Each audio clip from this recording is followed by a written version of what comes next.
Hi, everybody. Welcome to Mormonish. I'm Rebecca. And I'm Landon. And we have a guest that we have been trying to get on for quite a while now. We have a very old friend of mine and my husband, the amazing Todd Mark. Welcome to the program, Todd. Glad to be here. So Todd is such a close family friend that I actually named my cat after Todd. Of course, my cat's full name is Todd Rick, but completely named after Todd. Yeah. So there you go. I'm really excited to meet Todd because every time we go anywhere with Rebecca and Tom, I hear the Todd stories. Like you said, we always have to differentiate. They've got Todd the cat and Todd the man. So when they're telling stories about Todd, I never know what we're not sure who they're talking about. So they'll say Todd the man. I guess both of you like watching birds or something. So we have to. That's right. You have a lot of similarities, and a lot of the stories sound like, I came home, Todd was rolling around on the floor, he had a hairball.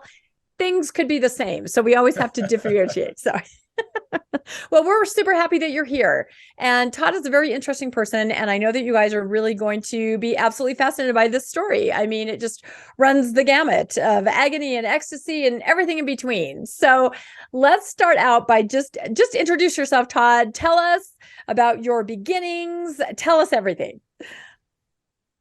Okay, my name's Todd. Todd Mark. I was born in Hawaii, and that was kind of the start of things. The hub for my family was Southern California, and I would say I was born to what I would call armchair Christians. They're just identified as Christians, but didn't really know much about any of it, and or in the turbulent 60s with the riots and all such. And my parents were sort of paranoid conservative, and were pretty sure the U.S. was going to end, and even had considerations of moving to places like what the New Hebrides, which is now the nation of Vanuatu. And fortunately, didn't do that. But anyway, I remember as a kid, not really being religious or having religious parents, but they were shopping around for a religion for us, and eventually. Just about as we were about to leave Hawaii to move back to the mainland, which is where they decided to go. They converted to Mormon, and I still remember the day they were baptized because it was kind of confusing to me, and it was outside in a fountain, not exactly sure where. I remember How old were you? How old were you when they converted? But no, I was 4. I was 4, and because I remembered having my 5th birthday. As we were living in a hotel because we had sold our house, and I remember my mom said she put it on the market. She put a sign up, and the neighbor came over with like a wad of cash, like, here you go. And how fast it's. And so we had to live in a hotel for the last couple of weeks. I don't remember.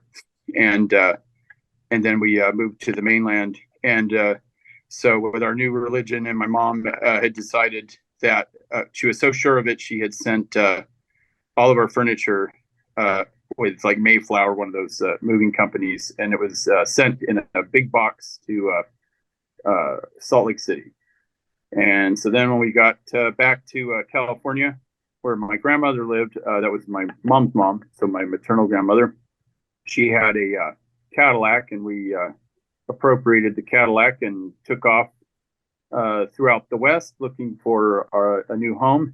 And I think my mom said one of the missionaries was from Pocatello, known as Pokey, and he spoke glowingly of Pokey. And of course, Pokey is teased as one of the less attractive cities in the world.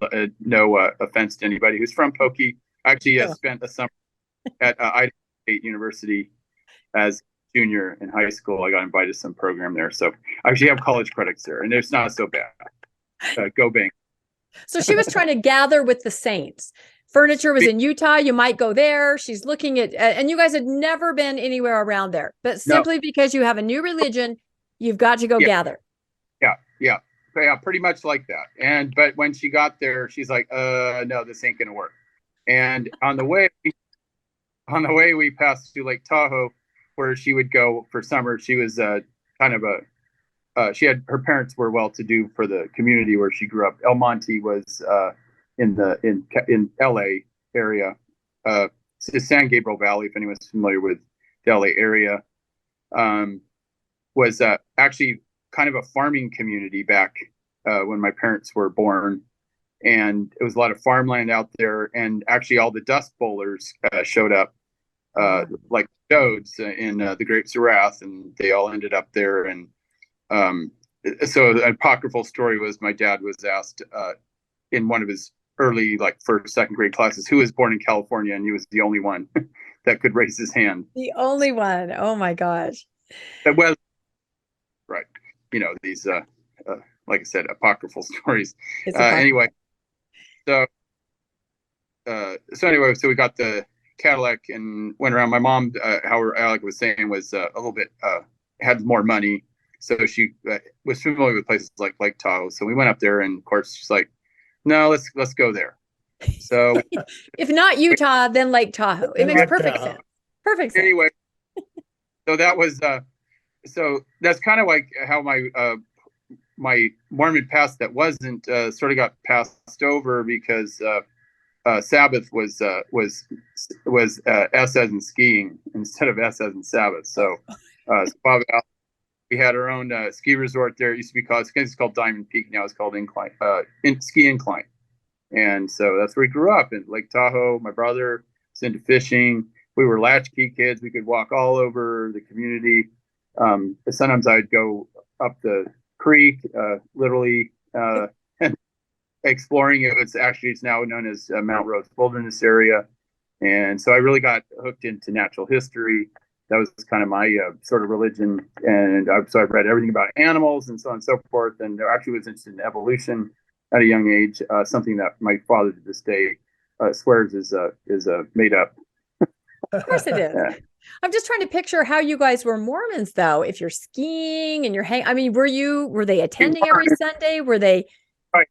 The story was that we had to go over to the neighboring community of Kings Beach, which was kind of the hippie hangout on one side of Incline. I live in Incline, the Nevada side. Okay. And my dad commuted to work in Reno. So we go over a mountain pass. It's 9,000 feet, and he dropped down every day. Back and forth on that. And the branch was in Kings Beach, which anyone that's not Mormon, a branch is kind of not big enough for a ward. So it means you have small numbers of members, and sometimes they have to scratch around to find somebody that'll fill the offices. And that's kind of what was the case there. And I think my mom said they showed up on the first day, and whoever the branch president was, look, she felt like he was eyeing her over, gave her looking her up and down. The decision as a new member to sort of ditch the whole thing, and that's kind of what happened. So, really? So I never really even knew of this episode. So now we fast forward to later in the 70s. This was in 1970. I moved up there, and then by 77. This is my whole world, everything that I knew. Of course, I remember my days in Hawaii. And then my parents got divorced, and my mother happened to attend a high school reunion where she rekindled a romance with her boyfriend from the 8th grade, who was also available. And so without thinking about it much, we just picked up and moved down there and to Southern California. So now it's back in Mecca, as I would call it. So throughout my childhood, we'd do these long drives. We'd always drive either the 5, if it was too much snow, on 395, which is down the Great Basin through Owens Valley, or we'd take the 5 over Donner Pass, if Donner Pass was snowed in, of course, and head on down. And so not long after my parents were divorced, my brother stayed with my dad, and my sister and I moved down with our soon-to-be new stepdad. And before that happened, my mom had became sick, and she was admitted to the hospital, and in the process, it was a hysterectomy or something.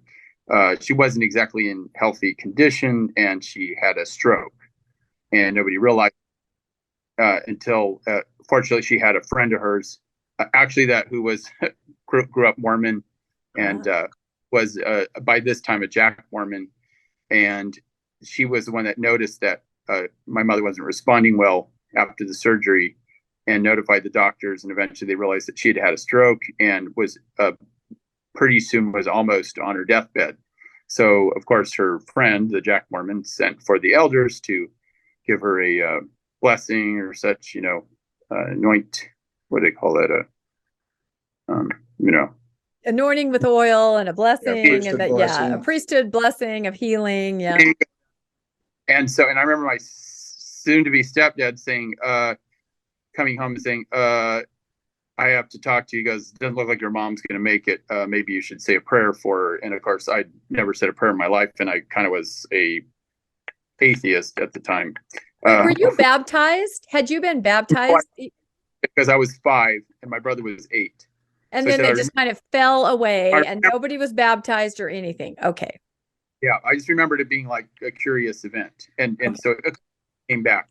I said, "Oh, that's what that was." And so, of course, so my mother pulls through, and so then, of course, the local ward realized, "Oh, here's two kids we can dunk," and so first they worked with my sister, and then I remember her saying to me, and we got, we kind of in solidarity, because it was a pretty traumatic year for me as far as I went through a moved away from my childhood friends, experienced a divorce. Plus I'm going through puberty. I'm 12 going on 13. So all these events, stressful events are going on.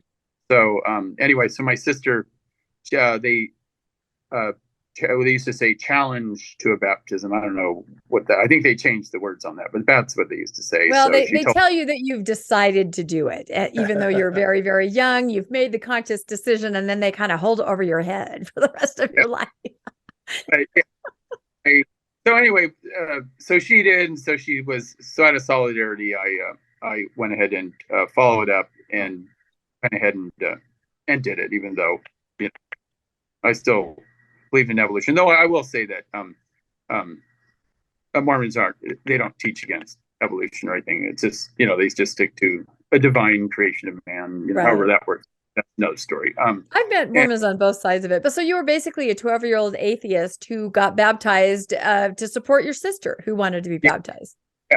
And of course then. Of course.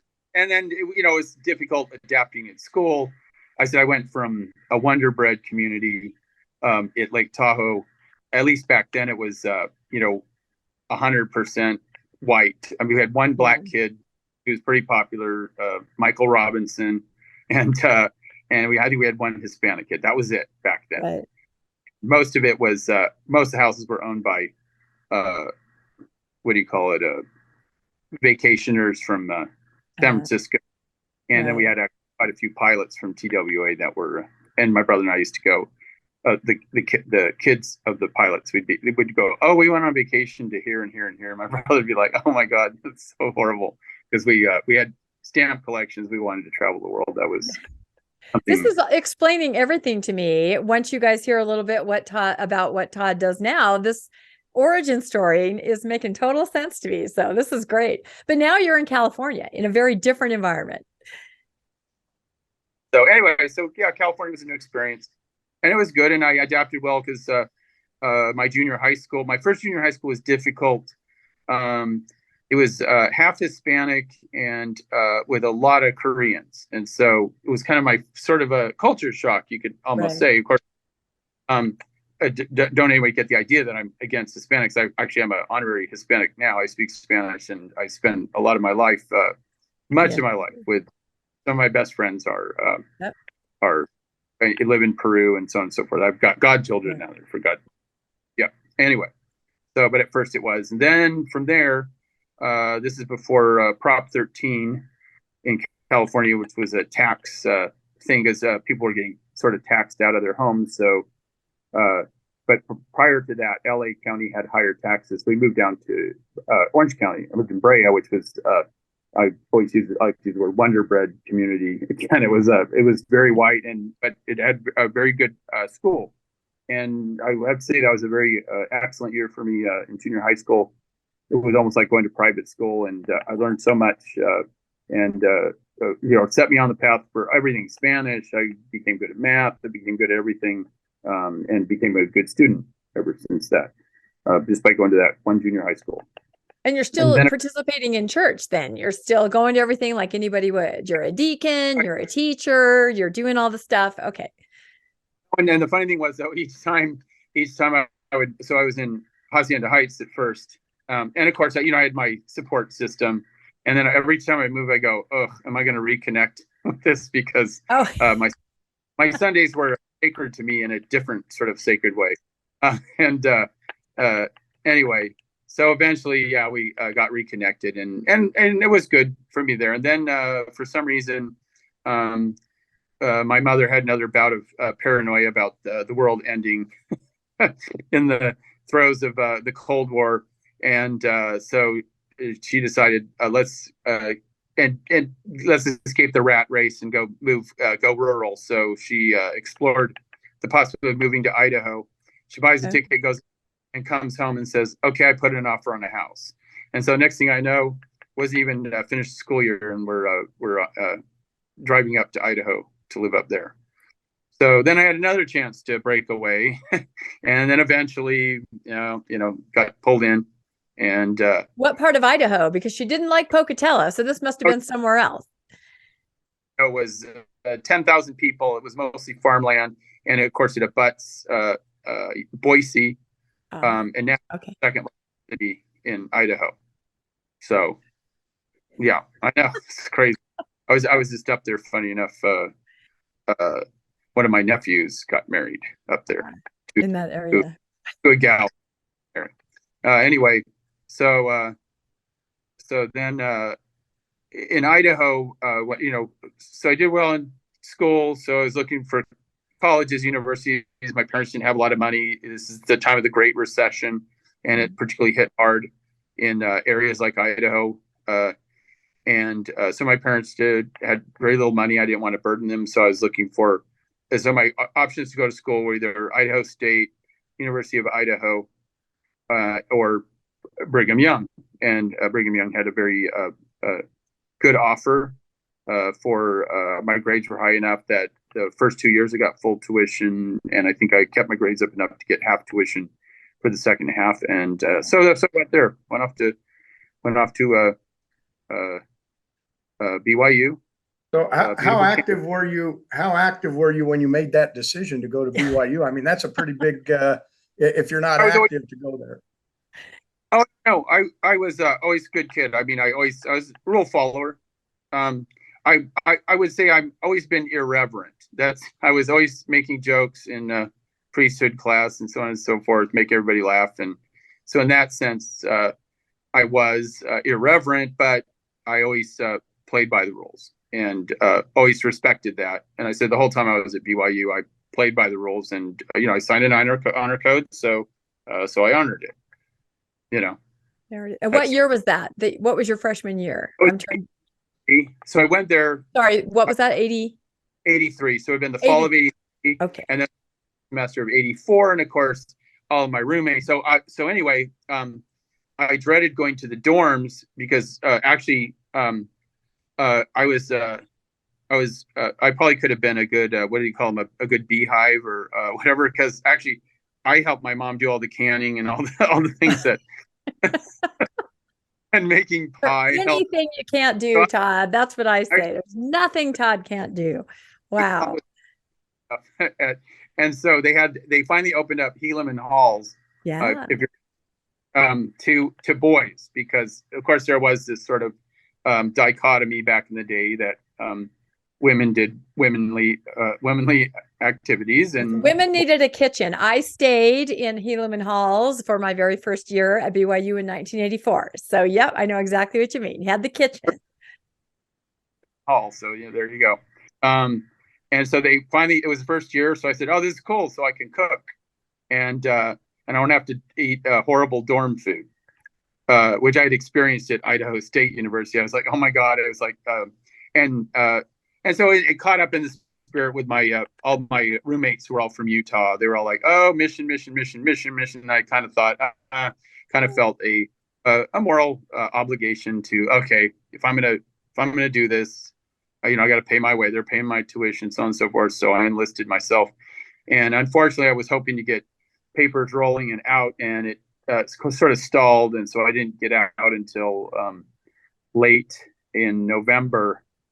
And as a result of that, I was in the district within the mission with a certain Tom.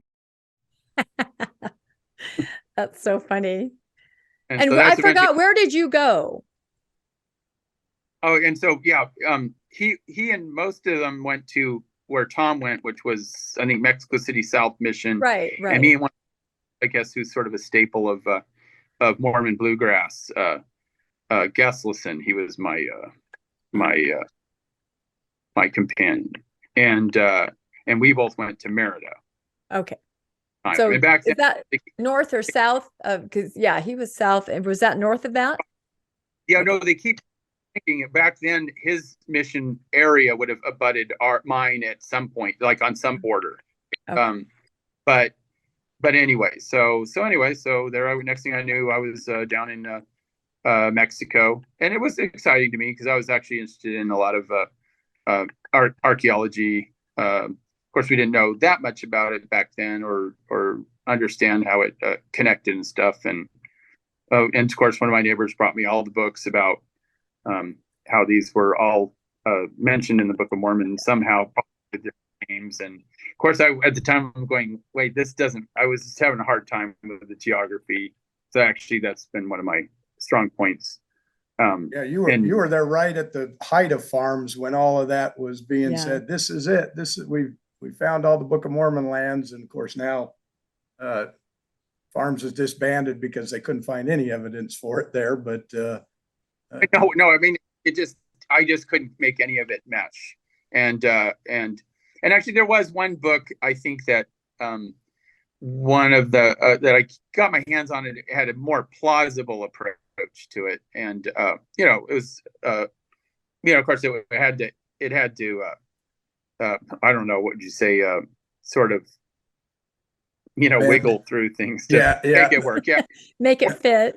But it's interesting that you, just because you knew so much, you'd studied so much, you were aware, you knew that it didn't quite fit, where most people, you just read it and ate it up. You had no idea what the real topography or geography of the areas were. And so you just thought, of course this is real, but you knew enough not to know that. That's so interesting. And the funny thing was, so my first companion I had was actually a gringo like me. And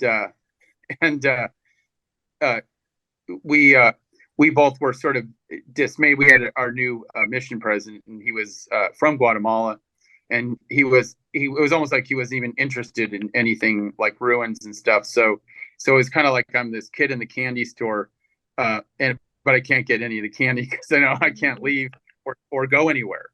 I mean, and it was kind of cool. You'd go to somebody's house and they'd go, oh, here, and they'd go into their bedroom and pull out some Olmecan piece of stone art that was probably what it would have been, like 3,000 years old, So and in fact, one of the houses, they were a member of the family, and their house actually sat on half of a Olmecan mound.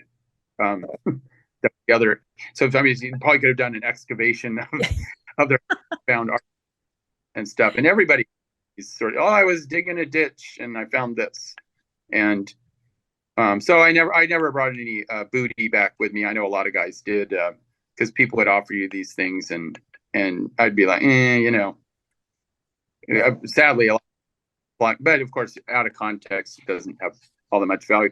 And then one of the places we would go to was in our district. My first place was called Las Chuapas, and we would go out to La Venta. So between that, La Venta, and we would have to get on a bus and go to each one. And La Venta was really cool to me because there was this little hill, and it just looked like a hill, but it actually was a 3,000-year-old Olmecan pyramid. and as far as I know, it's the only Olmecan pyramid, or no, maybe there's some others elsewhere, but that whole area, this isthmus, the narrow neck of land. Olmecs were old enough. They were told to be the Jaredites. We're talking pre-Nephite and Lamanite. These were the Jaredites that left at the Tower of Babel. Yep. Yeah. So bingo. Right. Where they went in their boats. Yeah. In the boats. Yeah. Yeah. So interesting. Yeah.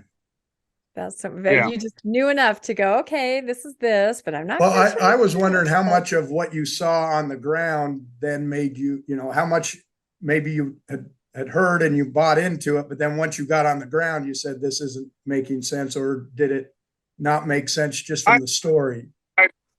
To this day, I'm a skeptic about just about everything. I said, I and approached that. I said, I'm respectful.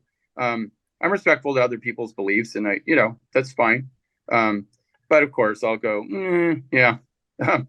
I sort of have that mentality for just about everything, and actually, it's been good because it's opened me up so that I don't have a problem sometimes doing paradigm changes and going, okay, wow, that was way off, and I'm glad I didn't invest everything. And I think that's the problem that happens to a lot of people is if you put so much investment in something, you can't give it up. Oh, it's kind of like people you hear this all the time. Oh, I bought this stock, and then they just watch it till it hits zero, and you're like, no, just if you can get 5 cents on the dollar, that's better than zero on the dollar. And people a lot of times can't go. They do that with marriages too, with all sorts of things, and go, well, It's the sunk cost philosophy. You've already sunk so much into it. So fantastic professors. I actually started off in engineering, and I don't have an engineer's mentality, which I've had engineer friends, and I they make me laugh, but I said I just don't really have that sort of. But I did well in my engineering course, but then of course I go on the mission, and of course I go, well, I'll do to the 2 years. Okay, so I guess I thought I would get martyr points for that. And because that was the era where you could choose. Maybe not a lot. Maybe some of our viewers don't know this, but back in the 80s, they said, okay, missions are now only 18 months. But for those that were still out, you could choose. But who's going to be the missionary that goes, oh, no, send me home? No, everybody had to extend, as they called it. So it was very short-lived, like maybe a 2-year period. And then they went, nope, not enough time. 2 years Lord changed his mind once again. It was almost exactly like Nelson was in charge back then. Yeah, yeah. But so you, of course, extended like everyone else. So you did do your full sentence. Mission. You did it. So no. In the last half. No, and so my experience was one of it's kind of funny, but it's almost like total abandonment, and it's funny because you'll see. Your experience in the States, of course, everything's well run. It's like a perfect bureaucracy. Everybody knows their positions, and even if some major figure in your ward apostatizes or is caught, having an affair with such and such, of course the shockwaves go, but everything moves on. Okay, right. And down there, you go to church, you go to the meetings on Sunday, and there's 3 men and 200 women and children.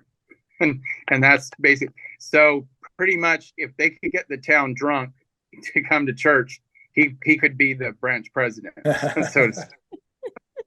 And so it was just funny how. And then the other interesting thing I noticed is converts will always bring the baggage from where they came from. So if you had a Jehovah's Witness that converted, they still brought some elements of Jehovah's Witness or Seventh-day Adventist, and so on and so forth. Of course, that goes back. That's a human phenomenon. A great book I read about the Spanish Inquisition was kind of the same thing when of course they issued the decree that every Jew has to either leave or convert to Catholicism. Of course, a lot of them convert to Catholicism, but they're still sort of observing things on Saturdays and not eating pork. And of course, along comes Thomas de Torquemada, and he says, "Okay, we're going to spy on you, and if you're doing some of that stuff, we're going to torture you until you confess." Of course, it wasn't that bad, but anyway, that similarity of people bringing things in. So it was kind of an interesting. It was kind of an interesting place to go, and just go, and you just go, oh my gosh, I work so hard. And they go, of course, people up and your friends, we correspond with other buddies that were on missions, and they'd go, oh, you're lucky you're down there where you just get all these baptisms. You go, yeah, you baptize them, and then you never see them again, after that, the Sunday of baptism. Of course, it was the same way in the States, but you only baptized one and never saw them again. And you never see them again. So did you already sort of speak Spanish, but now you really spoke Spanish, but you already kind of did a little, right? No, and plus it was a true vow of poverty. I mean, all of a sudden I was living in a tiny little apartment with the toilet window, toilet seat on it, and basically just living like everybody else does down there, eating the same food, getting chronic diarrhea for a month, but all those sort of things, everybody's like, flagell was this stuff. You just always take that. Oh, you got dysentery. Here you go.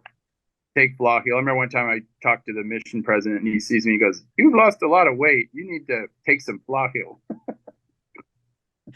The stories. It's only for the young, right? Who don't know any better. So did you, after your mission, then you went back to BYU because then you were a junior, right? Is that? Finished through all my years and did all that stuff. I escaped unmarried.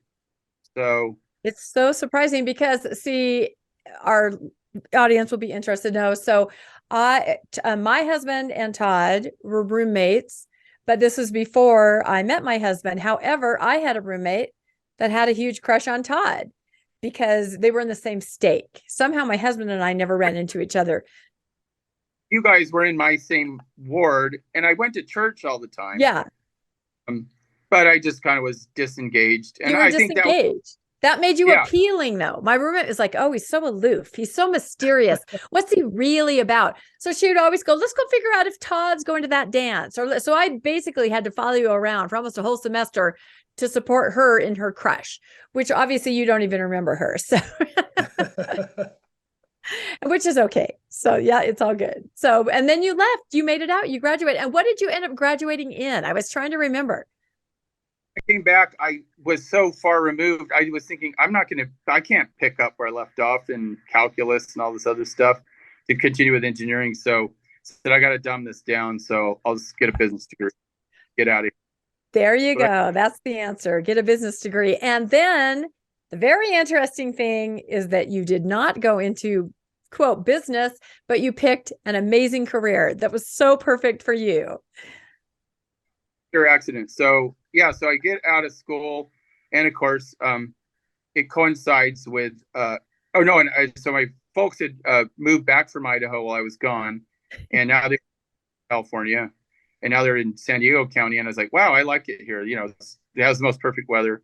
So I thought I'll bet the bank on just finding a job down there. And of course, in the late 90s, or this would have been 89, or super early 90s, finally something kicked in called the peace dividend. Didn't last long, but so the Cold War, the Berlin Wall came down, I think in late 89, and actually all of a sudden there was a lot of these defense contractors, because Southern California is full of them, General Dynamics, a lot of these big employers, McDonnell Douglas, so on and so forth, which would eventually merge with Boeing, and which is another big defense contractor, so on and so forth. So there actually was not a lot of jobs, and San Diego sort of reinvented itself in the ensuing decade, sort of like how Houston had to after the oil bust of the 80s. And actually, I end up in Houston. So I'm at home, and my stepfather's a difficult person to live with, and the favor he did for me was a desire to get the heck out of the house as soon as I could. So I wasn't having any success with finding work, so I just saw an ad once, said cattle call, Continental Airlines. I just went there to find out what they paid, and next thing I know, I was on my way out to Houston for training. Wow. As a flight attendant. I remember telling my mother and expecting her to say, well, you just went to college, you're just going to do that? And the first thing that came out of her mouth was, do parents get benefits to fly a place? So that wasn't a problem. So then I ended up in training, and then up to Newark was my first assignment. And then they needed Spanish speakers down in Houston. So I went down there, and then there it was. And so I was used to living cheaply from my college years. I lived very frugally, didn't have a car. I finally bought a truck as soon as I got out of college. My stepdad co-signed with me, and it was parked in San Diego, and I was working in New York. And so I said, I got to get my car out here. So I actually flew out there, drove it to Albuquerque, put it in parking, and went back to work, and then flew back out and got it the rest of the way. That was my first epic road trip. Well, no, it was after one with Tom, where we broke the first down. Of many. Todd is a road tripper. And I have to tell everybody that, so my husband and I took advantage of his, I agree with what your mother said. Anytime you have a friend that's connected to flying, you're like, so can you fly? So when my husband and I got married, we took Todd along with us on our honeymoon, simply for the perks of being able to fly with them at a discounted rate. And we traveled around in Washington State in the Hoh Forest. He was kind of our travel guide for part of our honeymoon because he's so knowledgeable about different places and flora and fauna. And so he was our little travel guide and travel buddy on our honeymoon. So not every girl gets to take two guys on her honeymoon, but I did. Before there was Uber. You were the Uber driver before there was Uber. That's exactly right. So, that's so fun. So, and that also, I'm trying to remember, Todd has a pretty amazing, interesting hobby. I'm trying to remember now. Todd's probably going, which one are you talking about? I'm talking about bird watching, like Uber bird watching. Were you interested in that before you became a flight attendant, or now that you had access to so many places in the world, did you just kind of gravitate toward that? So when I grew up at Lake Tahoe, so my backyard was a wilderness area. So right. And so my friend, he was the child number 3 and they were all spaced apart by 10 years. So his parents were in their 50s when we were 12, and his dad had or 2. He was a decathlete. Would have gone to the Olympics in 1940, but they were canceled because of World War II. He was a decathlete for the Ducks, Oregon, and so anyway. And his mom was the school librarian, and she was the little old bird watcher lady. And so I remembered one time they invited me to go to South Lake Tahoe to go on a Christmas bird count. And I remembered thinking, wow, I don't really know my birds. And I kind of felt that was a hole in my education. So anyway, that was the impetus. Well, here's the funny story. When I was a kid, I described my vision as late period Monet, like the water lilies, just a complete blow. Exactly. And of course, my father, he thought that glasses were a crutch, and he literally bought me a book when I'm in the 3rd grade on doing eye exercises. Like, if you do these eye exercises, it'll strengthen your vision. And of course, I never turned a page on him thinking, of course, I don't even know what it's like to see. And so I remembered on this Christmas bird count, it was so windy, we didn't see a single bird. And I remember we were in this sort of marsh area of the upper Truckee River in South Lake Tahoe. And they said, oh, there's a great blue heron. I'm thinking, where? I couldn't even see it. A great blue heron. Large bird. And I thought, yeah, that would be cool to see that. So anyway, that's kind of funny what sort of launched me into it. So then when I had got up to Idaho, actually, that was my first chance to actually, funny enough, I was starting to get into birds at that age and studying them, and lo and behold, there was a teacher at the high school that was really into birds, and even had a class, a little class on ornithology you could take as an elective in high school. So anyway, I kind of got hooked after that. So then when I went on my mission, I thought, well, I'm not supposed to be bird watching. I'm supposed to, be proselyting. And so I left my binoculars and my bird book behind. And actually, funny enough, one of my neighbors happened to be heading down, and he was sort of a archaeology buff. So he brought my book down for me because after about 6 weeks, I'm like, gosh, I wish I'd brought my binoculars in my book. Nothing going on here. I may as well be bird watching. Yeah, I get it. Oh, that's funny. Oh my goodness. Your bird watching eventually got you in trouble, though. Oh yeah, I guess. It went full on. So for a long time, it was a perfect hobby for not having any money. And so as a flight attendant, I don't have any money, but I can fly places. So I would just go, okay, I'd say I had this map of Central America and we started expanding. It'd be, oh, here's a national park in Honduras. I'm just going to go down there. And of course, I learned how to do all this on the mission because, so that's what set me up for trouble, was actually feeling comfortable going into places nobody else really would, especially alone. So I just get on a bus and take off, and sometimes just go, oh, okay, there's some woods, and just go up there with my tent and my sleeping bag. And I remember, like, my first trip was a camping trip on the Panama Canal. They have a beautiful rainforest along there that they had to keep intact because the locks only worked from the fresh water, so they had to protect the forest, which they did. It's a beautiful rainforest. So I saw all my first toucans and all that kind of stuff down on there. And I remember I was kind of scared that first time camping, and then nothing happened. And I was like, so then I just kept like getting deeper and deeper into just doing all kinds of crazy stuff and solo trips. And actually didn't even know any other bird watchers. I thought perhaps I was the only one in the world that was like myself. This is what you think when you're young, but actually found out there were others, but most of them would travel in packs. And so I finally met this guy who sort of had this idea of a sort of an ad hoc sort of birding group. And we would talk to each other through a newsletter. And I remember, so I only knew him by newsletter. And all of a sudden I'm flying to Quito, Ecuador as a working flight attendant one day. And all of a sudden I see somebody with a bird book open. And I said, oh, hey, you're a bird watcher. The guy goes, that's our leader. And so I just kind of walk over to him, and he's a really friendly guy. This turns out to be my buddy Mike. We became very good friends after that. And I said, oh yeah, I corresponded with you. And he goes, oh yeah, I know you, and that sort of thing. So that's how we met, was by sheer coincidence on an airplane. So random. So you'd been talking to him before, communicating, and then here he is on your flight. He had said on his very first newsletter, we already have a trip going to Ecuador. If anyone wants to join us, but it was 3 weeks and I couldn't get that kind of time off back then. So anyway, so then later on, he had a trip to the Dominican Republic later that year. So that was the first trip that we went on together. And then he said, I have this huge love of a group of birds called wood warblers, which are a New World species, not to be confused with old world warblers. Anyway, go on and on about these are the common names anyway.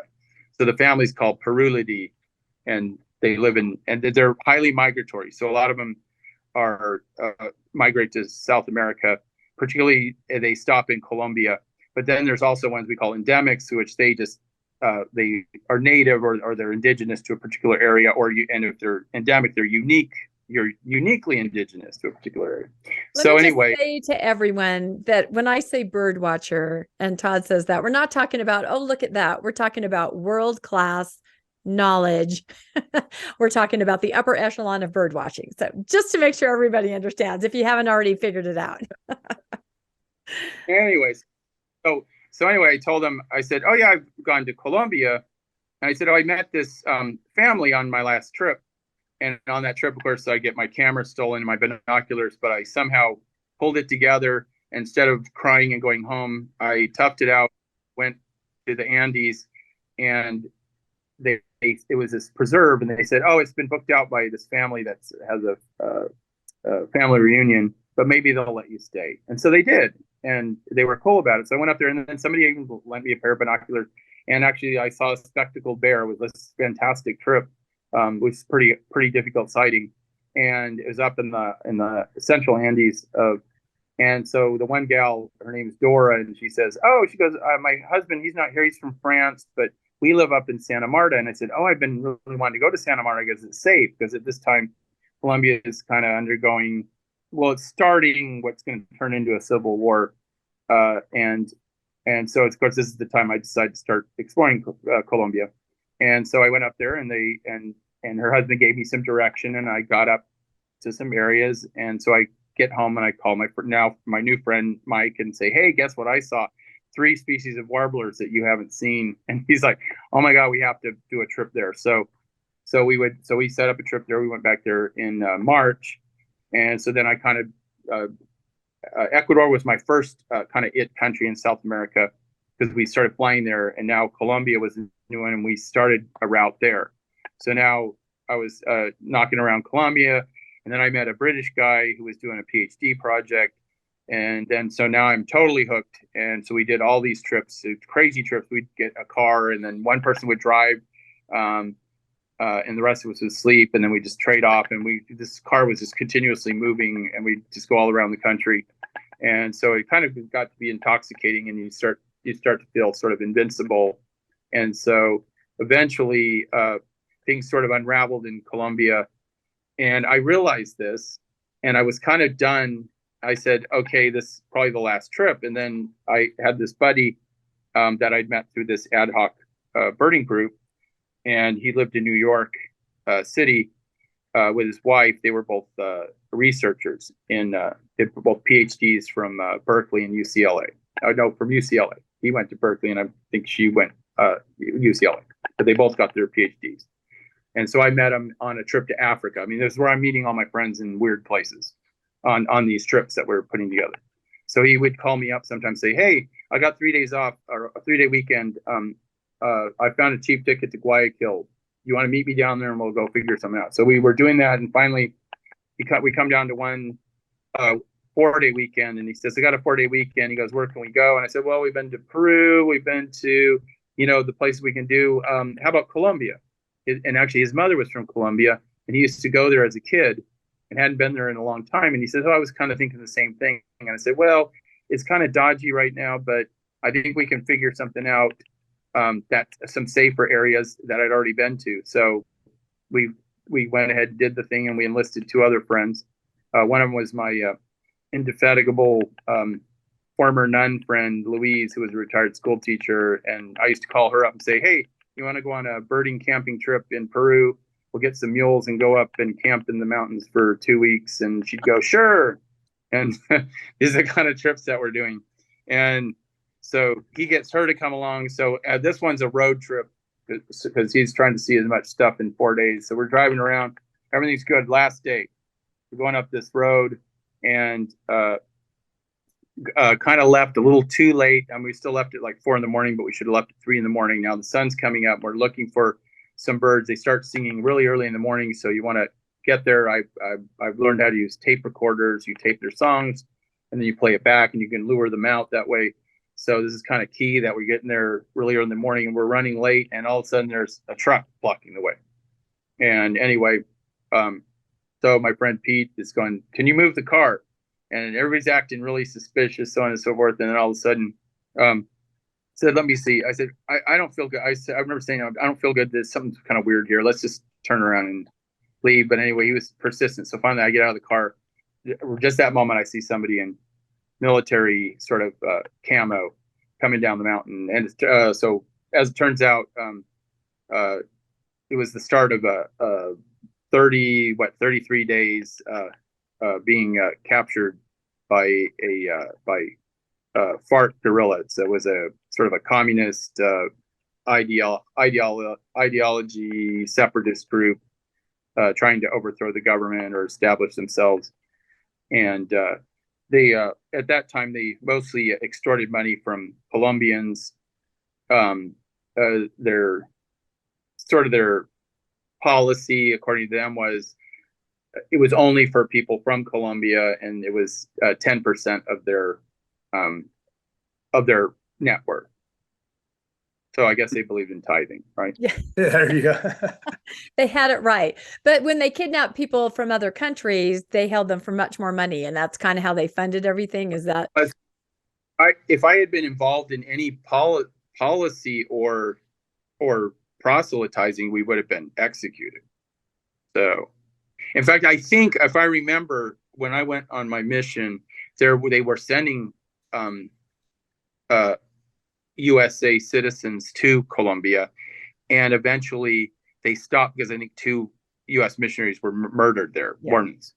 I remember that. And so, and did that. And then they actually eventually established an MTC down there and so it had to all be, in-house. And actually, even when I was in Mexico, it was trending towards that. So they just drug you from the car and took you somewhere, or did they? I never gave them reasons to drag me or beat me. So people always say that. Basically, they had a well-run business. This was their major financing. So remember, the Cold War's done in '89. So they used to get a lot of money funneled to them through Cuba from the Soviets. And now this is all cut off. So now they're having to sort of self-fund. And this is before GoFundMe, and all that, they're just going, okay, they ran extortion, protection, classic mafia, whatever, where you go, okay, or what we call protection money. Okay, we'll let you grow your coca, but you give us a cut. Or if they ran a town, sometimes if they ran the town, then they would get anybody that had a business. Or if you had cattle, we're going to get a portion of the proceeds. So and basically they just they stated that we are the official government, which in a lot of cases they were the de facto government, because the government had become the central government had become so corrupt in Colombia, like it happened in Peru and like other countries, where they just finally would just consolidate around the major cities and say, okay, we'll at least run our cities.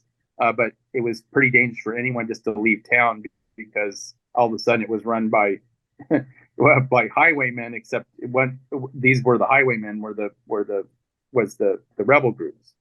So how many of you were there that they took at one time? And I mean, did you, how'd you feel? Were you just like terrified, or?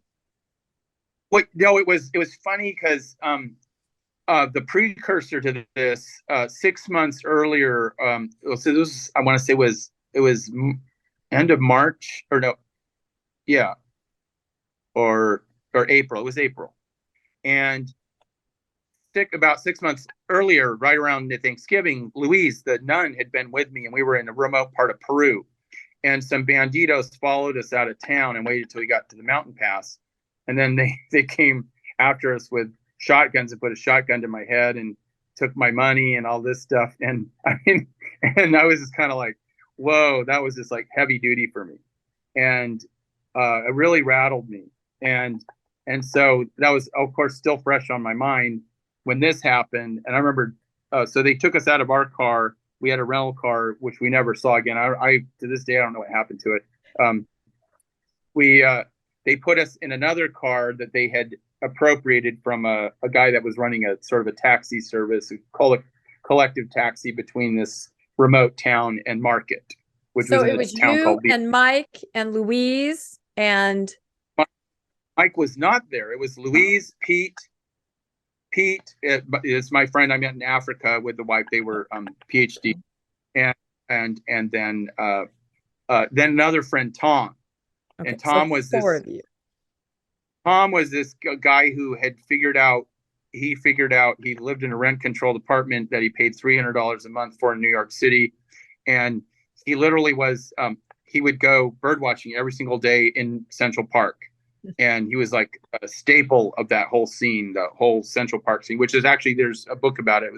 And funny enough, when this happened, one of the things he came up to me, he said, I'm supposed to go to the book signing of the book that this she's a columnist for a nature columnist for, of all things, the Wall Street Journal, and her name is Marie Wynn, and she was writing this book called Red Tails in Love, which is about these red-tailed hawks in Central Park. And of course, Tom is a central person in this book, and he's supposed to go to the book signing, and now he's worried he's not going to make it back. And I just said, that should really be the least worries right now. We got to get out of this thing alive. Wow.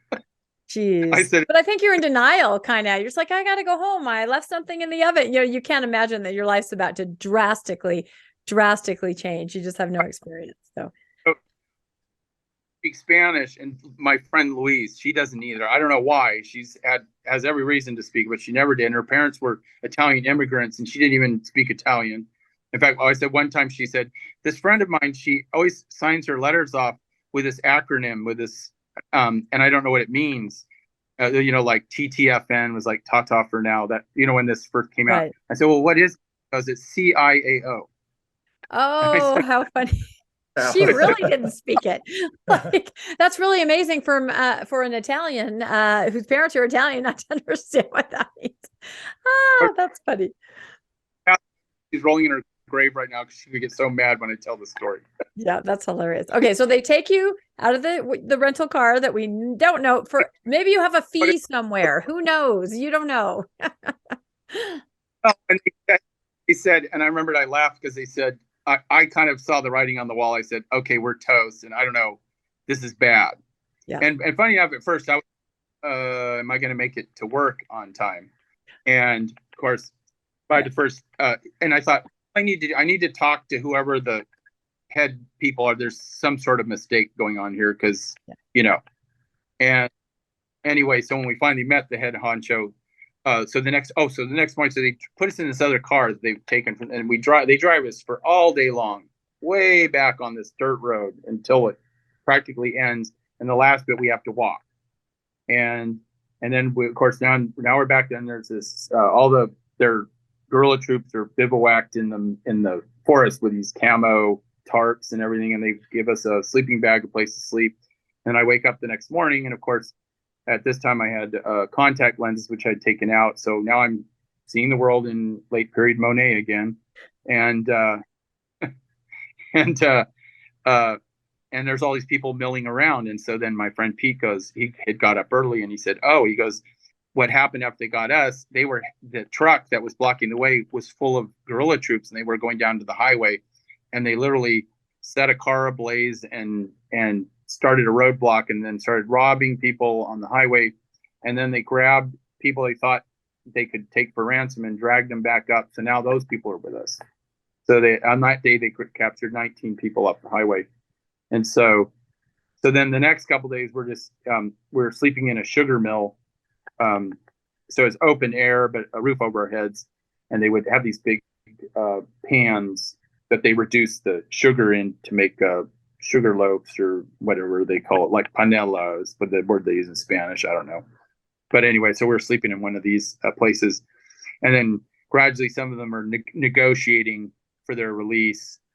And so then they asked us, who's negotiating for your release? We're like, we don't have anybody to negotiate. And they said, do you want the U.S. Embassy or the International Red Cross? And I just said, you guys are under this assumption, like I go to the embassy to ask for permission to come here. I go, you only talk to them when you're in deep doo-doo. And of course, I don't have their number, but I said, we'll go with the International Red Cross. So I wanted to disassociate myself with working for any aspect of the U.S. government because I wasn't, and blah, blah, blah. So anyway, so they eventually released some of the people. And it was kind of interesting as one of the people they released. So this little International Red Cross helicopter shows up and whisks them away. And then, of course, our captors, they all had their own personal radios, and they even had their own radio station that's run by the political wing of the guerrilla and organization of the FARC. And they would hear the story and they'd say to the person that just left our presence and said, did you see the Americans? Because now they're talking about the 4 Americans, because they advertised to the world that they'd captured 4 Americans, and they claimed that we could be working for the DEA or the CIA or the FBI, and that if they found this to be true, they were going to execute us, because what they told us. And of course, they would look at us and laugh and go, yeah, we know you're not any of those organizations, especially Louise, I mean, they don't hire ex-nuns to ex-nuns. go cover, It would be a great cover, right? Nobody would believe it. So anyway, but so they'd interview this person and they'd say, nope, we didn't see him. We're like, yeah, you did. We just saw you. So we were, so we realized that they were under a lot of pressure to not tell people, whatever. And so then eventually, at some point, the word got out, because I remember I was working at BYU at the time. And instead of working, I was scrolling through the paper and I saw a headline that said, Mark Todd, they got your name backwards because, it is 2 first names, and listed some other people. Yeah. And said, has been kidnapped. And I remember calling my husband and going, I mean, what are the odds? Mark Todd, bird watching, Colombia, so that's when we started getting involved, and we contacted the local news here. And of course, our angle was former BYU graduate kidnapped by FARC. And they loved that angle, return missionary, former B. So they kept that story alive here for quite a while. Right. And they didn't wonder what my calling was. Yeah, well, it was interesting because, and I won't ruin the end of the story. I'll tell that part of it later, but we definitely went on the news a lot. We showed pictures of you, and we just kept saying he's a BYU student. That's what we kept stressing, so that people here would remain interested and maybe write letters or maybe whatever. And I think we were talking to your mom or your sister at the same time, and they were saying, nobody needs to appear like they have any money or anything that they can give to these people. And I said, well, that's no problem for me to appear like I don't have any money because I'm a work at BYU person. I don't. But yeah, that's when it was scary and real, when I realized, wow, they're trying to get people to pay for you and your life is in danger. So we were very worried. I finally had my audience with the head honcho. His name was Comandante Romagna. So, he's this badass. He's trying to look every part like he's Che Guevara reincarnated. He's got everything going on, the beret and like Apocalypse Now, right? He's back there in the forest. Bagley beard. I think he's still alive. I think they probably let him go to Cuba because I think when they signed their agreement a couple of years ago, somebody would gun him down for sure, and because he killed people. So I mean, it's kind of what happens. So to end that cycle of violence, I think they let him leave. Anyway, so he basically looked and went, well, we're asking $5 million for you. So, and I kind of was like, but I just explained to you, I said, you couldn't have found four random Americans with a lower worth. I said, we basically, 3 of us have a negative net worth. And I said, I get poorer every day I'm here because I'm not working and I still have to pay my rent, so on and so forth. And then Louisa, I said, well, and this woman is a retired school teacher, and she has a house and it's a modest house. I said, are you going to take her house away from her? And he just said, well, we want $5 million for you. And so, and I always said that was kind of pretty depressing day. And so anyway, and then after that, they kept this sort of little gulag system in the forest, in this sort of safe area where the Colombia military had, no intention of ever going. It wasn't safe for them, and they weren't going to risk their lives. So they actually had ceded all this area in remote parts to the guerrilla.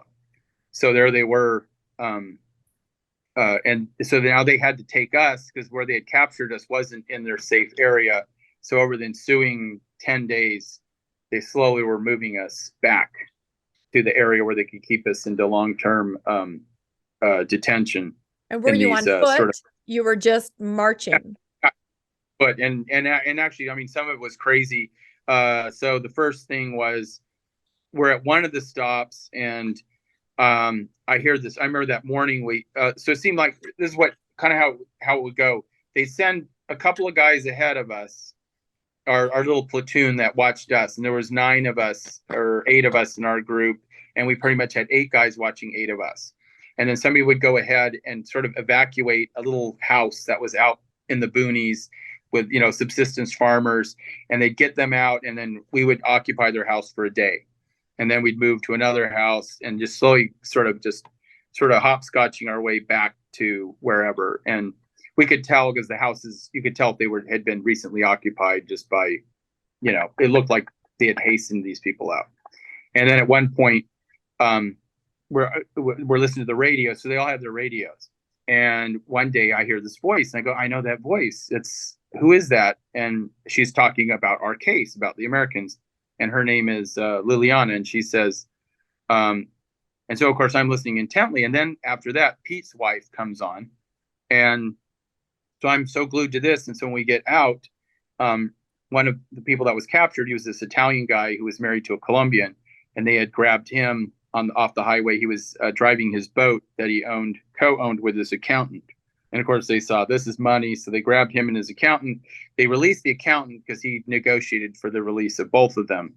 that's kind of how it would work.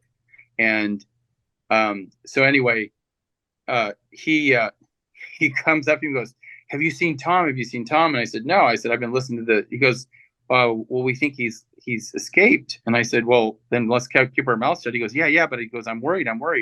And so anyway, we kept our mouth shut, and then it took them about probably 2 hours before they realized he was gone.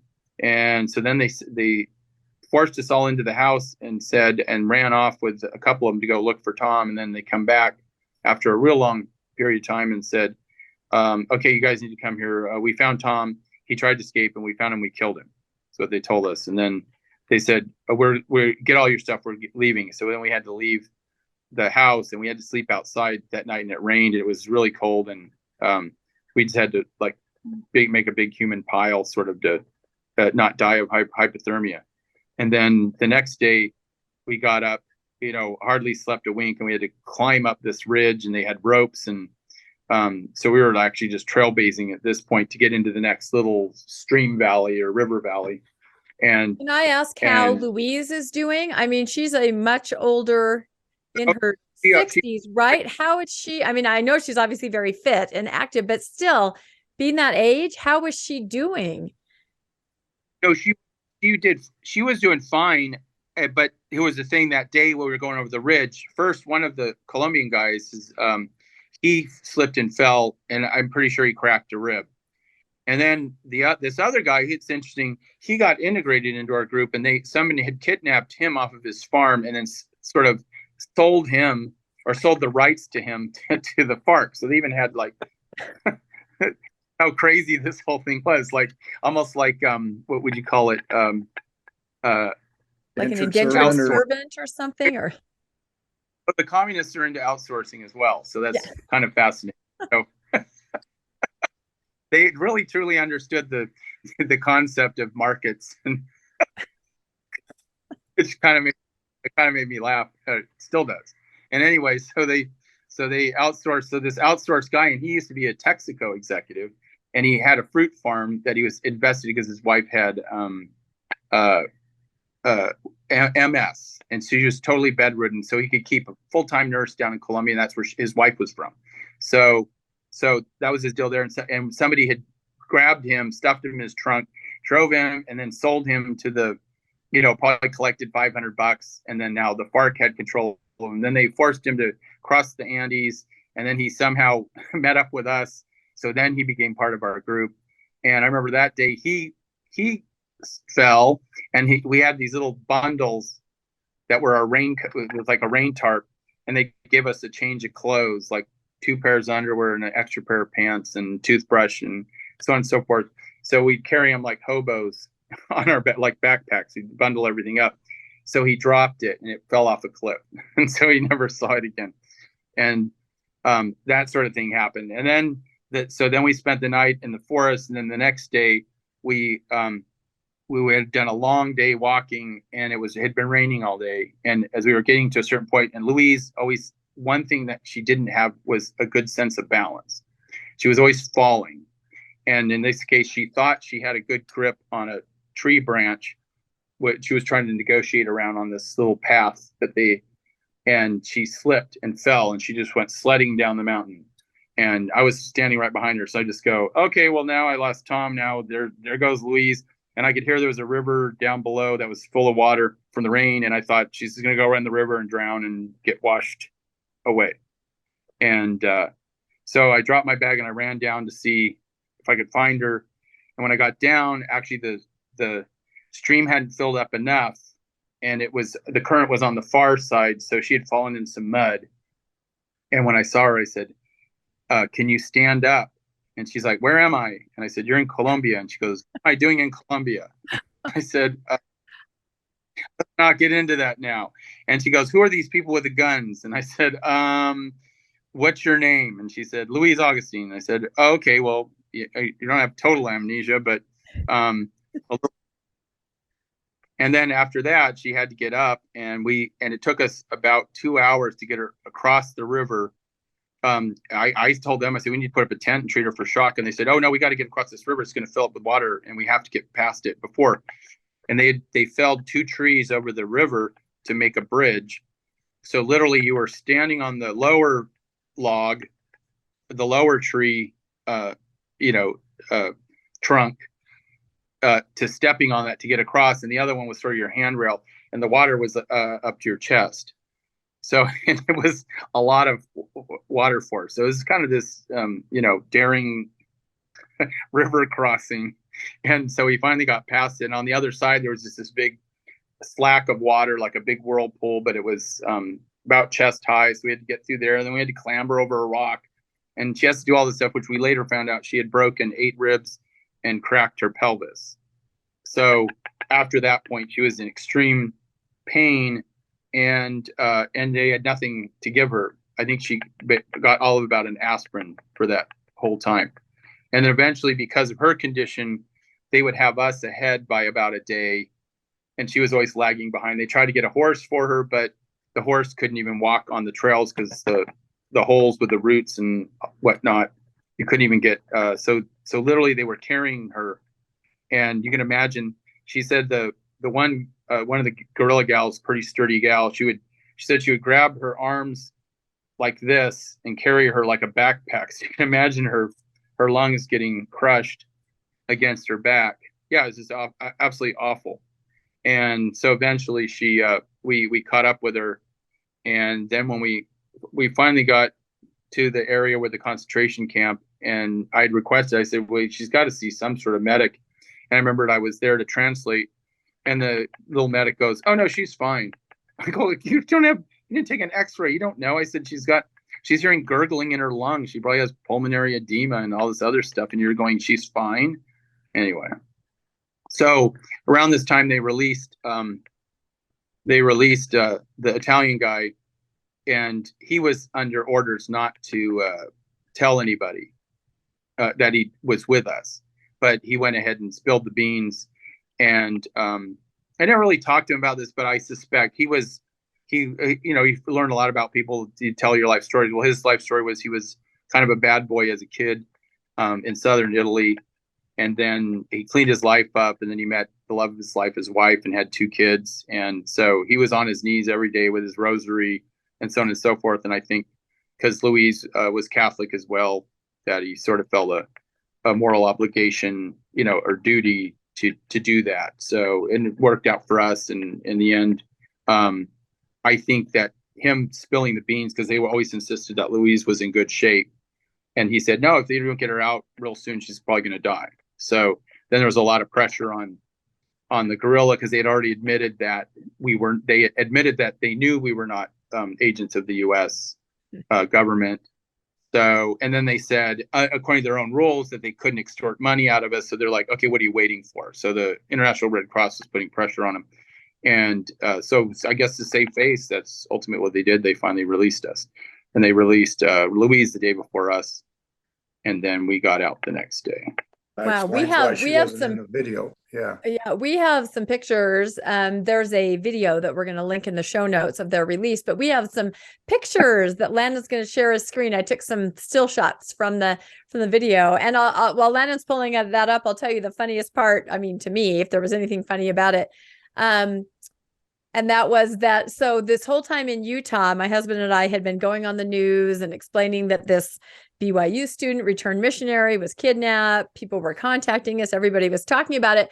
So there's some footage from CNN. I couldn't find that when I was looking, but it shows Todd, and they're like, how are you? Are you okay? Into the mic, he goes, I just want a beer. So I'm like, okay, kind of shot your whole cover. There goes the whole story we were trying to build about you, right? But I would say even an active LDS person might think they wanted a beer. So that's right. So you can just tell us what these pictures are, Todd. This is probably right when they came to get you or were walking you to the Red Cross, right? Yeah. Right. So actually, they had a skirmish between the FARC and the Colombian military. So the military, this is the other element that's going on. Of course, the military's losing face. So they're like trying to put on a bold, like, oh, so they have a little perimeter down below, and they kind of had some skirmishes. So the International Red Cross deemed it wasn't safe for them to do the typical, they said there's typical a handover where they go, okay, here they are, and they take them. but they wouldn't go to the place. So we basically just interacted with some either journalists, the brave guys, the brave journalists, the real journalists that go out and really risk their lives. That explains it, because on the video you are talking to journalists, and I thought that's very interesting. So you can probably just scroll through, Landon. They're just some shots from the. And I will say, when I watched this, the amazing thing was, one, how calm you were. I mean, you didn't seem. Oh, that was the biggest sigh of relief in my life. I can imagine. But in the middle of the handoff, and we'll put a link to the video. Rounds start going off, and it's like they're mortaring or something. There's some pretty big explosions. You're like duck and cover in one part. Yeah. Colombian military. So this is kind of how cynical everything is. So the FARC is basically they're kind of using us as it's almost like a football match where the linebackers, and they're just kind of following us, and the scrimmage line is moving with us as we're going. And so now the military starts shooting mortar fire over our heads. So you would hear the mortar go out, the little, and then of course we'd all run for a ditch until it exploded, and then run along. In fact, it was one of the journalists who said, we better get going. After they did the interviews, they said, okay, we better get. And so they actually was a journalist that let us out. Wow. Yeah. Show the next slide, Landon, because I think it kind of goes along with what the video. So that shows some of the people. Are those the military that were there? Or those the FARC? I can't really. If they're wearing rubber boots, that's how you tell them apart. Rubber boots are guerrilla, and so I'm sure they're guerrilla. Those look rubber. Yeah, it looks like rubber boots there. These are, take stills from a video in 1980s, so it's not. It's not no, you're going to want to watch the video that we've linked. So that's the part where you're kind of hiding, and in the video there's like, so and you're like, ah. So we're walking like this dirt road, so the mortar fire is going over our heads, and that's what's going on. And funny enough, those glasses, my mother and my sister found my where I got my glasses, and were able to get a pair of glasses made for me, and they were delivered to me by the FARC right in time for my interview. So you were completely blind the rest of the time. Like you said, Monet, I would die in that scenario. My vision is horrible, but you got the glasses at the end, and lovely late 80s glasses they were. So here's a kind of blurry, but this looks like you're walking down. Was it maybe like a stream or something? You were in a stream. Yeah. You were walking up a stream bed or something to get out. Yeah, no. And actually to get to this point for this interview, we walked all day. It was probably 7 in the morning. We were eating breakfast. He said, "Get your stuff and get out." And I remember I had a pair of my Converse All-Stars, and I threw them to to Lee, who was the American guy, the Texaco executive guy, retired. And we both shared a toothbrush too, because he lost it in his bundles. So I gave him my toothbrush. There's some of the mortars from that they were firing off, or they're carrying. And here you are walking down the road to the rescue, I think. Yeah, no, so we're being escorted by with press right here, with AP or Reuters, whoever. They had guys that did a lot of work down there. But it was truly a dangerous place. Now finally, this is the International Red Cross. So they put us in a Jeep and then drove us about an hour and a half, and then we got to the town of Villavicencio, and then we put us in an airplane and flew us to Bogota, and then we went to the embassy for debrief, and then they took us to a hotel, and we were out the next day. And then go ahead. If you watch the video, one of the reasons we didn't try to play the video is a lot of it's in Spanish, and you were very fluent Spanish speaker. Clearly, you were talking to everyone in Spanish. So we felt like it wasn't real helpful because you couldn't tell what was going on if you didn't speak Spanish. But you can, after hearing the story, if you watch the video, it's pretty interesting to see. Yeah, available online. If you just, if somebody wanted to see it, they could. We'll throw it up there. So where did you go first? They flew you out to. No, they took us to Villavicencio, which is the little town it's on the Meta River, which flows into the Orinoco. So it's a different basin than the Amazon. and it comes out near Trinidad and Tobago. That's where the Orinoco Delta is. So that's the river system, and they call it the llanos, the plains of. So it's a lot of it's grassland with palms and stuff. Not like a true whatever, but that's the part of Colombia that we are in. And so then Via Vicencio, which is the sort of the hub at the base of the Andes, and then you go up a road and over a small pass, and then you're on a little altiplano where Bogota is, which sits at about 9,000 feet. The city does. And so instead of that, they flew us. They had a plane that they had expropriated from drug runners, and that's how the International Red Cross got the plane that way. Sort of like, it's civil asset forfeiture laws, that sort of thing. So then they flew us into Bogota, and then they had a plane. They had a car ready to just whisk us out and take us to the embassy. How did your employer? I mean, you're gone for 33 days. You didn't show up for the flight. What was there? When did they find out? No, well, the funny thing there was, Rebecca knows my friend Mike. So, we talked about him. He's the guy I meet on a plane, by sheer coincidence, who kind of set up. So, this is kind of interesting to explain, especially to younger people who, what technology was back then. In fact, I used to have all these backup plans because my friend Mike never had them. And I said, okay, here's the plan. If we don't find each other, then we would call his wife back in St. Louis, and she could say, okay, he's in town, he's here, he's there. So I'd always have these little backup things. And actually, the funny thing with Mike and me, we were good friends, but of course I didn't know his family at this point, and he didn't know my family.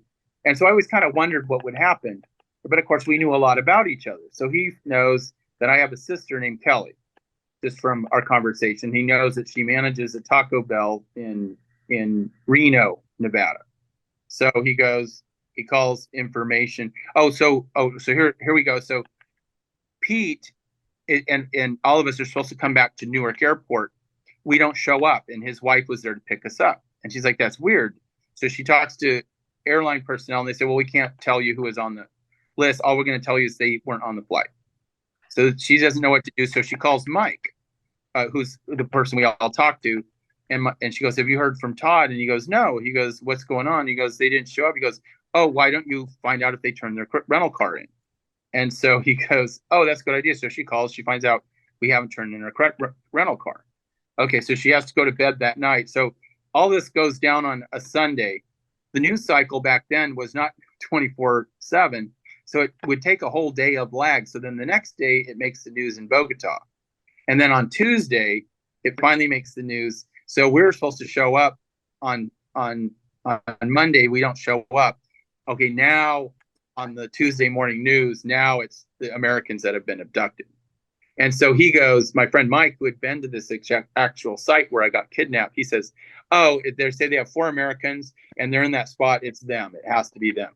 So he feels he calls Continental Airlines, who I work for, to tell them that one of your flight attendants is going to be there because he's been kidnapped. And they're probably like, yeah, sure, that's an elaborate excuse. And then haven't heard that one before. You get a A for originality. And so then he thinks he's going to call my family, and he doesn't know them. So he goes to the Yellow Pages, or calls the information, and says, give me all the numbers for the Taco Bells in Reno. So he gets them, and he starts with number 1 called, hey, do you have a manager named Kelly? Nope. The next one, do you have a manager named Kelly? And they go, oh yeah, she managed a store over in Sparks. So then he calls her. So that's how that's how my family finds out. Then my sister, of course, is able to. Then with the company, he calls them and says, hey, he gives the story, and they're like, okay, great.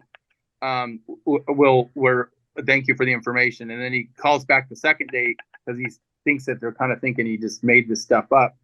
And then he goes, when he called them back the next day, they were actually on it. So I think that they must have, the embassy must have gotten word of it.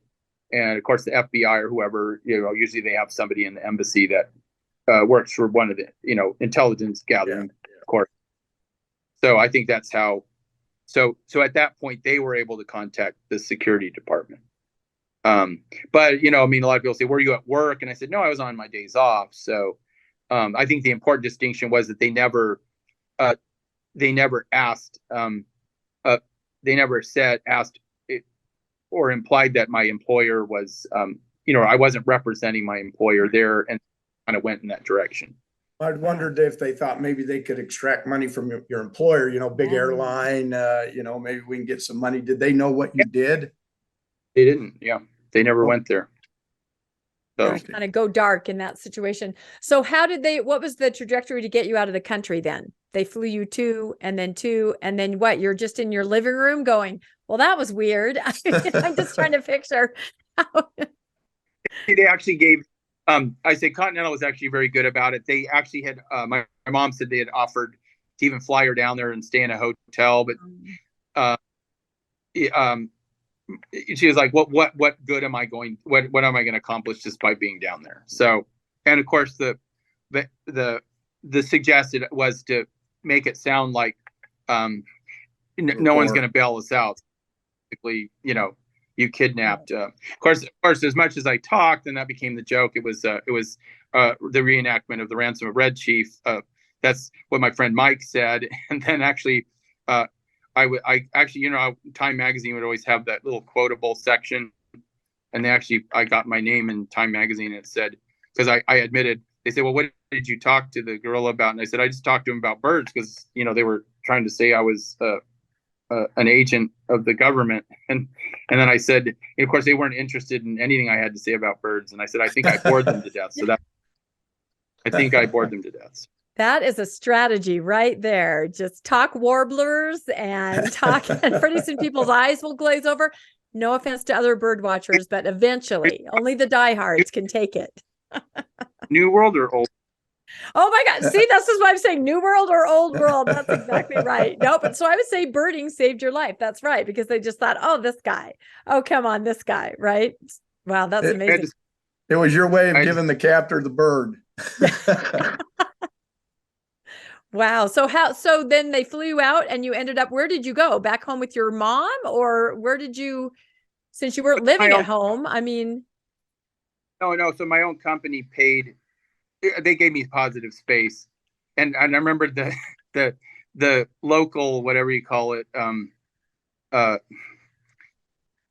the station, I never got along with them. And I came to Colombia so many times, and you'd think they'd be like, oh, that's so cool, you love our country. And they would just always, I'd show up and they go, you know, the flight's full today. And I'm like, yeah, I know. And I'm space available. I'm on the list. Right. But that's kind of how they treated me. And so 4 of my friends were working the flight to take me home.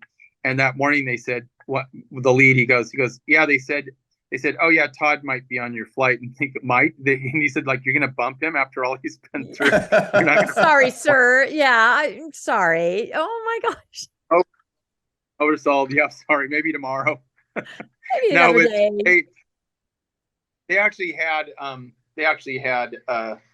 authorization from downtown, you know, from corporate to give me a positive, and actually put me in first class. And I felt bad because I actually bumped somebody out, and I didn't really need to be in first class. It wasn't a big deal.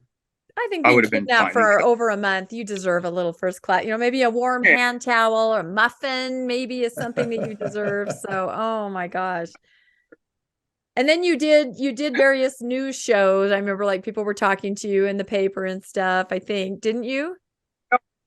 Yeah, I did. Actually, the funny thing was, and it kind of was where I didn't, I had offers, and, you know, Pete and I kind of felt the same way because we collaborated with a writer from Outside Magazine, which you can pull that up on their archives. I think he called the thing Birds of Prey, but he kind of took this angle. We'll link that for sure. Like a new form of extreme, like extreme birding, like we throw cavalier attitude towards safety, and that wasn't true at all. I always, you know, I mean, I went to somewhat dangerous areas, but once you understand the lay of the land, you know, you can negotiate through it. You know, the picture that's painted in the press often is that, you know, you take something like Colombia. It's a big country, so It's like I say, remember when there were these tourists that were driving off on the wrong exit in Miami, and a couple of them got killed. This is in the 90s. And so would you say that everyone in the United States is unsafe because this happened in a bad neighborhood in Florida? No, that's absurd. And you find that in a lot of countries too, that things are regional. The centers of violence, and Colombia was very much that way. There were areas that were under control and that weren't in control. And actually, I had a very good feel of that. And actually, the place where we were kidnapped or grabbed was actually an area that was not controlled by them. They just happened to have made an advance, actually past the Colombian military. The Colombian military was actually guarding a radio tower on this mountain. They literally had worked their way around them. So this didn't put a quash on your lifestyle. I hear you go to Papua New Guinea and go out with the headhunters or the. No, actually, we kind of had said that at the end. We just said, you can't let that win over. So we actually immediately scheduled a trip. The three of us actually got together, not with Tom, but with Louise, Pete, and I. We did a trip to Chile, like a little road trip for old time's sake. Once she had gotten better, and I think Pete and I, we went on a trip to Peru. I had some good friends down there, and we did a camp trip up in the Andes within 2 months after we were released. So we figured, you just got to go right back into gear, and then you can't let the fear factor, turn you into, you're just going to isolate and then go paranoid and blah blah blah. So yeah, no, and I think that was that's the best therapy. Yeah, no, and I was going to say that. What life lessons did you gain from this? And I think that's exactly it. You just keep on keeping on in the biggest way. And I know I've told you about Todd, Landon, how he goes everywhere. He does everything. A couple of years ago during COVID, he and my husband went out and, and I know Tom was a little nervous when Todd's like, well, just stop the car and put the tent right here, And Tom's like, what? It is definitely a lifestyle that not everybody can experience. Hard is from my perspective. So he was sleeping in the car, and I'd say, "How did you sleep?" I didn't sleep at all. I go, "Well, the car is uncomfortable. I had brought an extra tent. You have a tent." And then he goes down outside of Pioche, Nevada, if anybody knows where that is. And anyway, he says, "Were you shaking the car last night?" And I said, "Oh no, Tom, that was the bear that did that." Of course, we're all extirpated. So anyway, the next down Pioche, giant little town. Actually, there isn't much in the long did what was by Caliente and Panaca, it's just up from there Panaca. on the way to Ely. And he says, what was it? Oh, I get an alert on my work phone, and it says there was a 7.2 earthquake in Nevada. I go, that's what the shaking was. That was the shaking. And ironically, there had been the earthquake in Salt Lake just before that. And that made him go, I've had it. COVID, earthquakes. I need to get out. I'm calling Todd. We're going to go on a restful retreat. And yet you drive right into another earthquake. It was just a crazy time. But of course, all just adventure for Todd, We camped outside of a place called like Silver Peak. There's a big lithium mine there. It's outside of Tonopah. And I just went up this random dirt road. Of course, Tom's like, we're camping here. And I'm like, this is BLM. It's called dispersed camp. Find a spot. and it was really cold. And actually, that was almost like where the epicenter of the earthquake was where we camped the night before. Yeah.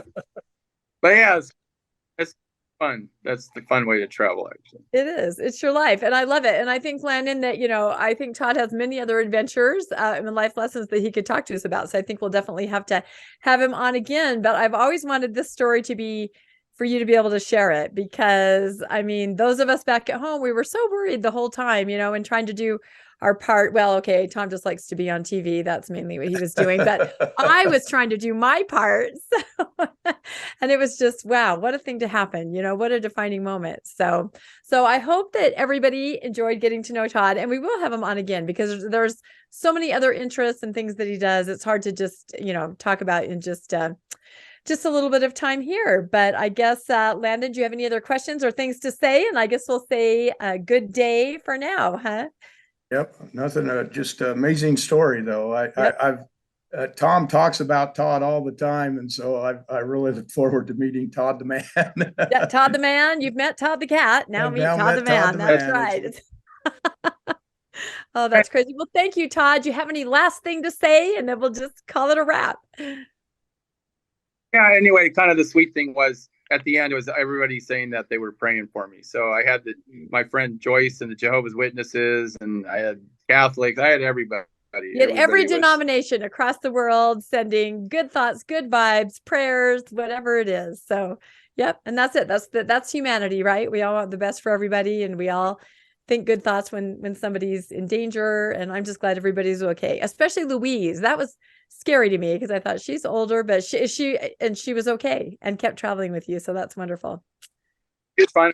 We lost her a couple years later. Yeah. But no, she was 10 years, about 10 more years. Great. Yeah. That's amazing. Well, wow. What an experience. We hope that you guys all enjoyed this. We will put, let's see, a link to the video, probably the article in the show notes, and maybe some other information that we gather. In the meantime, thank you very much for Mormonish Podcast. Don't forget to like and subscribe and tell your friends, especially this story. It's pretty fascinating, I have to say. So goodbye for now, everybody. Bye-bye. Thanks. Thanks for joining us for another episode of Mormonish. We really appreciate our listeners and would love to hear from you if you have a story you'd like to share.